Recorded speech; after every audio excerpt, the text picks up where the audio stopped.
All right, thank you, Nikita, for the introduction. Yes, I'm going to speak about accountable proxying over secure channels.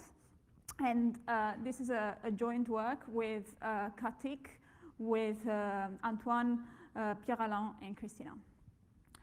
Okay, so what do I mean by proxying over secure channels? So normally when you have a client and a server, what's going to happen is if they want to speak over HTTPS and not HTTP, they're going to run, for example, TLS. And what they're going to run first is a TLS handshake, and they're going to establish a channel key at the two ends so that they can then encrypt the communication at the record layer between themselves, and therefore have HTTPS as insecure as opposed to HTTP. All right, but as you would know, there's a lot of middleware out there. So with this middleware that's out there, they will have to get around the fact that TLS was conceived to be end-to-end, an end-to-end protocol. So what would happen, for example, in this picture that I have in here, is that the middleware would have to run two TLS handshakes. So one TLS handshake with the client and establish the channel key that I put there in green, and then the middleware will have to run another TLS handshake with the server and establish another set of another channel key that's there in blue. And I probably do not have to convince you that there's a lot of in-network functionality, and there are a lot of threat associated to this, given the sheer diversity of them, and not only.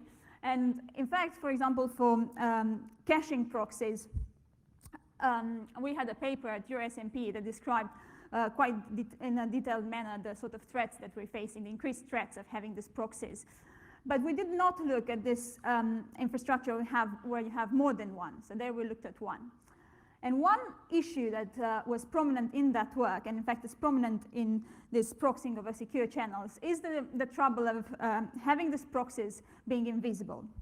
So what do I mean by them being invisible is, for example, if you have the leftmost proxy there, it's a parental filter, that would probably be installed by the client and would be totally invisible to the server, as opposed to the web application firewall that would probably be provisioned by the server to curate its traffic, and it would be completely invisible to the client. So the client would not know it passes through a web application firewall to go and fetch content from the server. Okay. Another aspect that's interesting, it's not so much a problem, but it's interesting, is to note that these are not all equal. So they have different sort of level of access, or they need different sort of level of access to the application layer. So, for example, the parental filter out there would probably just need to read the request headers, as opposed to the web application firewall that would need to read the whole of the response and request headers and modify the bodies potentially of the HTTP messages. So someone, namely Nayor and al. In 2015 at SIGCOMM, came up with the idea of saying, okay, well, they're invisible, that's not very good, we can see in a lot of attacks it's not very good, let's make them visible, and let's have some sort of fine-grained access control level for these proxies, since they don't all need the same level of access. And this protocol that they put together was called MCTLS. So why are we here? Well, we're here because this MCTLS was promoted from the viewpoint, more of the viewpoint of the networking and performance and so on. And we started looking at this sort of designs from the security perspective, and we asked ourselves, so what's the sort of good security model for proxying over secure channels? What's the sort of good design, if any is attainable in this model with respect to the good security properties or requirements that we might come up with in this setting? Okay, so this is what we try to do in this paper. So I'm going to try and give you a flavor of that. But before, I'd like to go a bit over MCTLS. So as I said, this was a solution that was put forward in 2015. And what it did away with the proxies being transparent. So they said, okay, now we're going to make them visible to the endpoints, and moreover, we're going to do fine-grained permission on contexts. What do they call contexts? Contexts are, in fact, parts of the HTTP messages. So, you know, a header, for example, together with the access control level, so a read permission. So they call that context, and MCTLS stands for multi-context TLS. So how did they do that? How did they attain the fine-grained permission. So they were based on TLS 1.2, and they basically modified TLS 1.2 so that instead of having instead of establishing those channel keys that I showed you at the beginning, established these fine-grained access level keys. So in here you have in MCTLS, as I show on this slide, 3 interleaved handshakes, TLS 1.2, Diffie-Hellman, ephemeral Diffie-Hellman that are happening. They're modified. That's why you see the sort of a tilde that's in rather modified TLS handshakes and not the exact TLS handshakes. And that leads to some problems. But before I go to the problems, let's see what sort of goals they wanted to attain. So they wanted to attain the normal TLS inheriting goals, that is authentication and record layer security. And on top, they added this visibility goal, so no longer having transparent proxies. And they added a least privilege goal that was that if you only need read writes, you only get read keys, for example. But as I say, they modified the TLS handshakes, and the way they interleave them is a bit peculiar. All the stuff in red speaks about that, but you won't be able probably to see everything that's in there. But I'll tell you one attack that we present in the paper, very high level. So for example, in this modification of the way TLS is being run, one peculiar thing is that the middleware no longer has finished messages. What that means is that the middleware can no longer check whether what it saw during the handshake coincides with what the client and the server saw during the corresponding handshakes. And that leads, I can't go back, but that leads to the thing I wrote on the cloud in there, in the right-hand side cloud, and basically an attack whereby you can fool a middleware to believe that he is delivering content for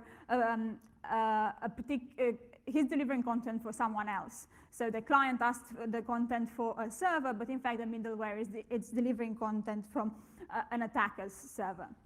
And that's the type of attack that they did not see in their paper. So the sort of fact that you can break authentication, even a network attacker can break authentication without having any access to control keys or anything like that. He can purely break the goal of authentication in there and some level of visibility control.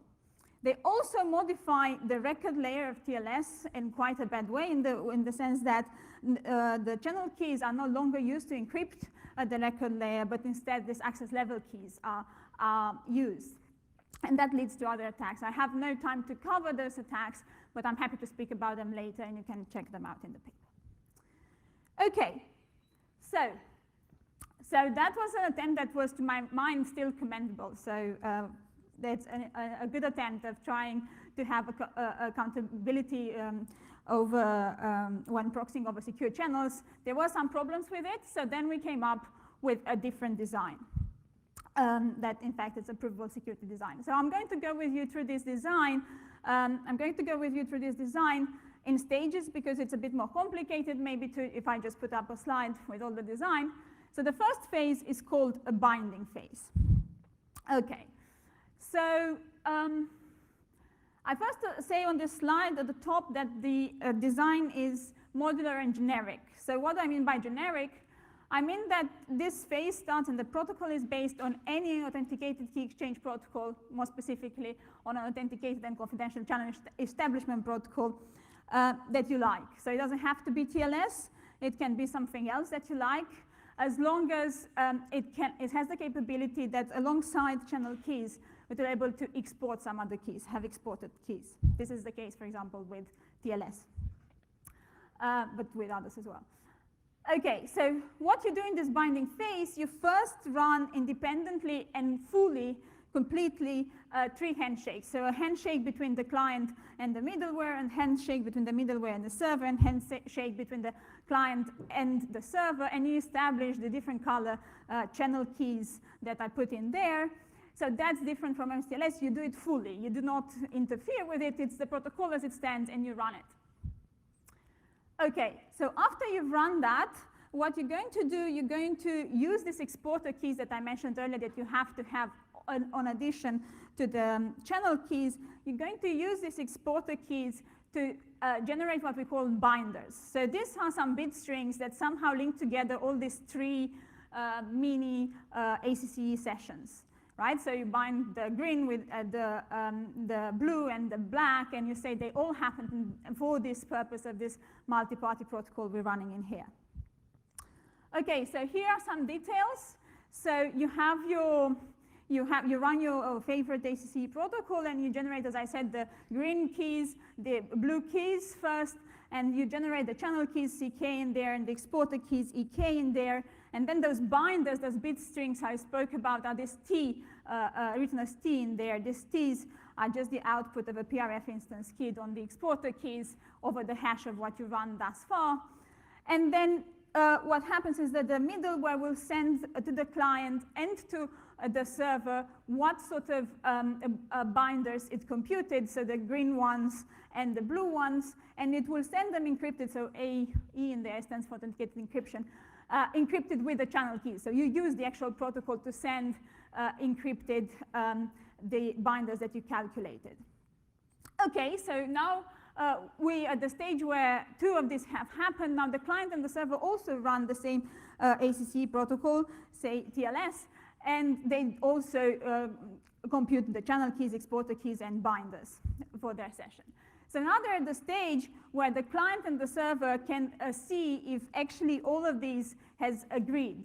So in other words, the client and the server can exchange encrypted with their channel key, the black one or CK3 in there, can exchange the binders that they saw. So for in the case of the server, the blue and the black, in the case of the client, the green and the black.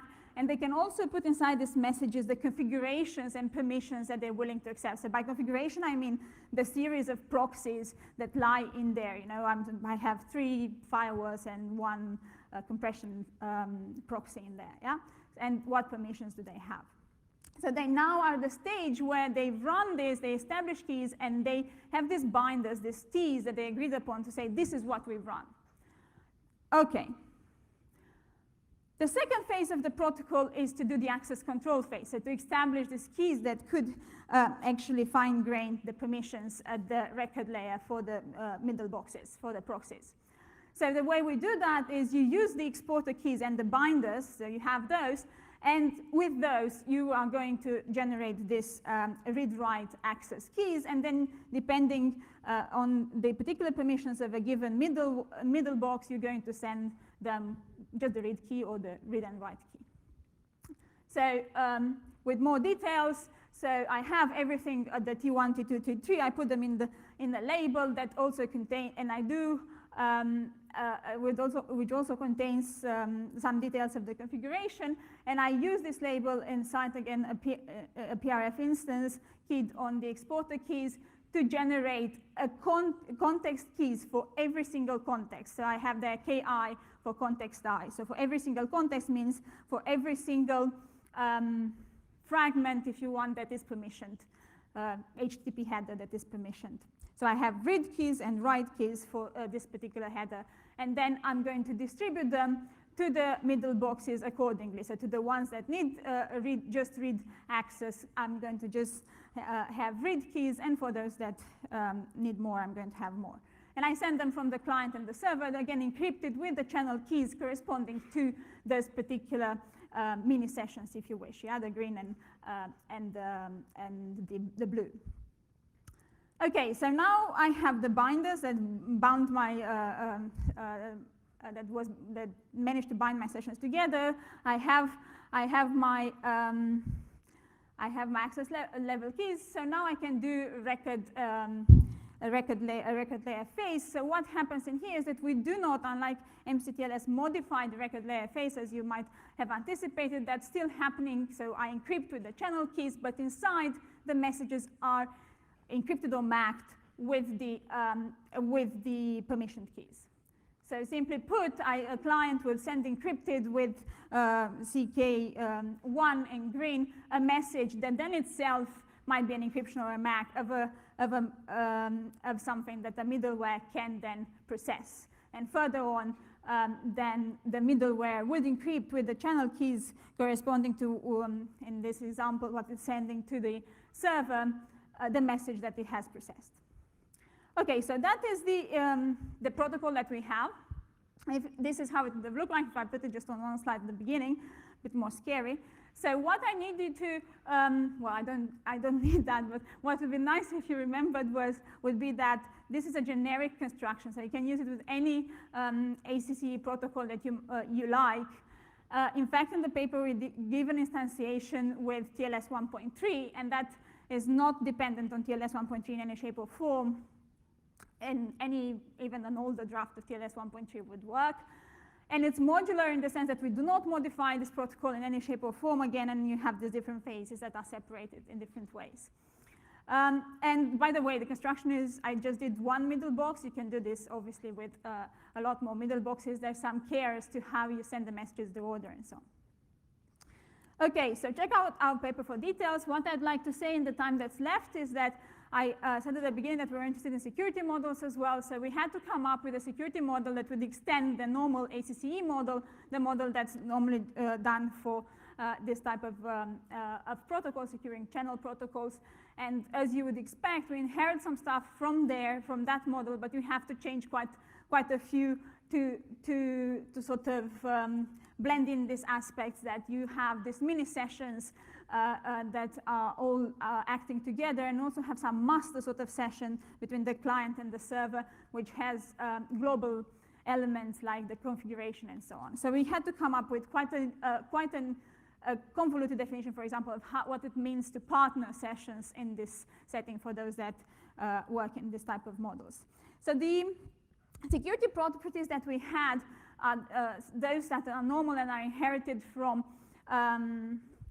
ACCE, so entity authentication and channel security, and we added one that's configuration soundness to speak about this accountability, accountable proxying. So that is that your configuration, so the series of clients, middle boxes, and servers are in what you would expect them to be, in the correct sort of configuration, and that's also in the honest and dishonest case for our definitions. And we have some theorems in here that look rather scary, but you have the so for the security properties that I put up, what we achieve is basically that no network adversary could ever forge the configuration to an honest party, to an honest party in this configuration, that the access control keys are computed correctly, that the middle boxes can detect if an endpoint, a client or a server, is malicious. And technically, what you'd expect from such a model, that no network attacker can really learn what's happening at the record layer. But this does not speak about the record layer. These properties don't speak about the record layer in terms of accountability of proxying. So you have all this access control stuff, and these properties don't really speak about that in that sense. They are more ACCE type authenticated key exchange type properties with configuration soundness on top. So then we added, though it wasn't as part of the model, a sort of some guarantees with respect to this fine-grained permission at the record layer. And it's very weak what we could add, but still we can prove it.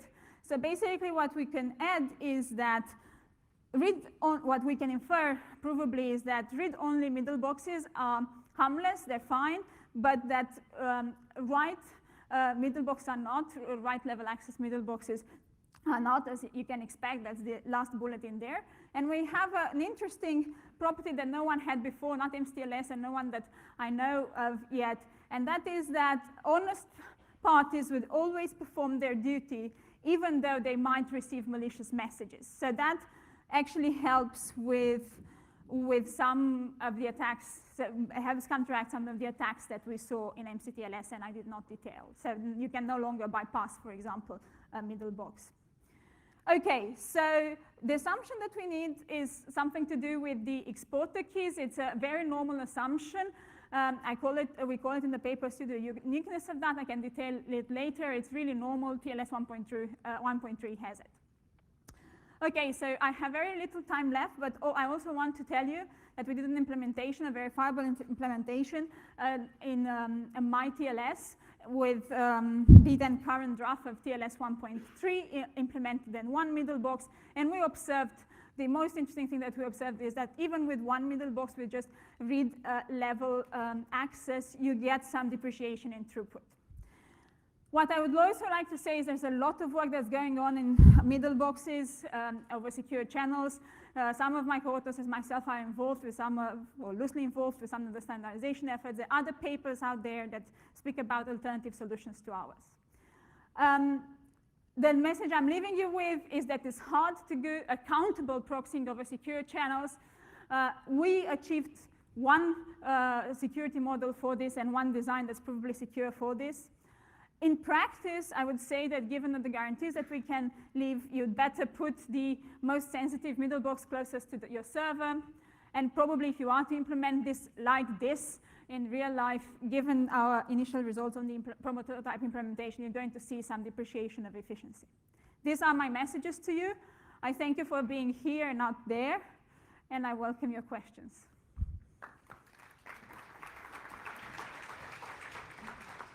All right, everyone, since we're already a minute or two into the break time, I'm going to ask that people come and ask Joanna questions offline. But before we all go out to the lobby and get ourselves a treat, let's give a big round of applause to all the speakers in this great session.